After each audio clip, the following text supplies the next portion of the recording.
first let's talk about the fact that it's 2025, the year, but I would like to talk about at least some math that goes into the number 2025, the year. Okay. So here's a couple of little interesting nuggets that are useless but interesting. So first of all, if you add the number 20 and 25, you get 45. Okay. Okay. 45 squared equals 2025. Kind of interesting. And then if you square the sum of all 10 digits from 0 to 9, do you know that you get 2025? 25. Here's another one. If you sum up all the cubes of all those 10 digits, you get 2025. 25.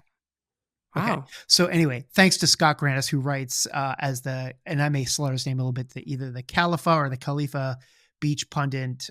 He writes there at scottgranis.blogspot.com.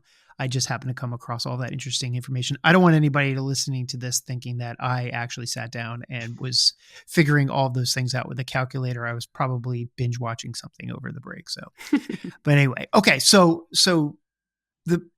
the S&P 500 finished up the year. Let's just call it 25%. Okay. Just rounding to 25%. And if you break down the S&P into two baskets of cyclical and defensive, which are standard kind of things that people talk about, right? The cyclical stocks and the defensive stocks, those two baskets. The 292 cyclical stocks, or about 60% of the entire S&P 500's market cap, were up 35% for 2024. While the defensive basket, which is about 209 stocks, or the other 40% of the S&P market cap, was up 16%. So another interesting way to break down the S&P 500 for the year is by services and goods producing stocks.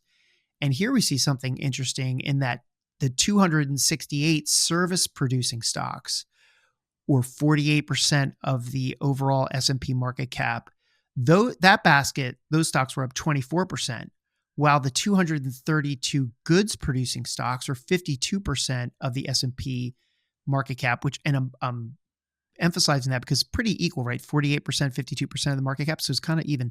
Those stocks were up 26%. So 24%, 26%. So if I were asked without knowing the answer, I would not have guessed that the market caps and the returns between goods and services were so equal, not only in market cap, but in performance return, because I just would have said, okay, I think the service stocks massively outperformed the goods producing stocks. And they weren't. They were pretty close, a lot closer than the previous statistic between the cyclical and defensive baskets. I thought that was kind of interesting. Mm-hmm.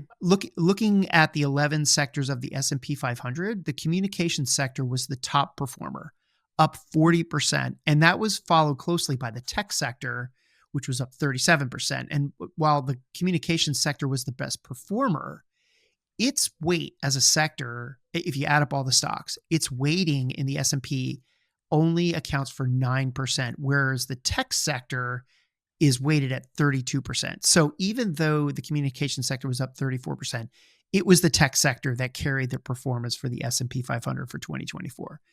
And other heavy weighting sectors or heavily weighted sectors are the healthcare sector. That's at a 10% weighting, and that had an annual return of only 3%. So that was essentially a drag on the overall performance of the S&P 500, while financials at a 14% weighting had a return of 31%, which may have been the biggest surprise sector of the year. Well, to me anyway. So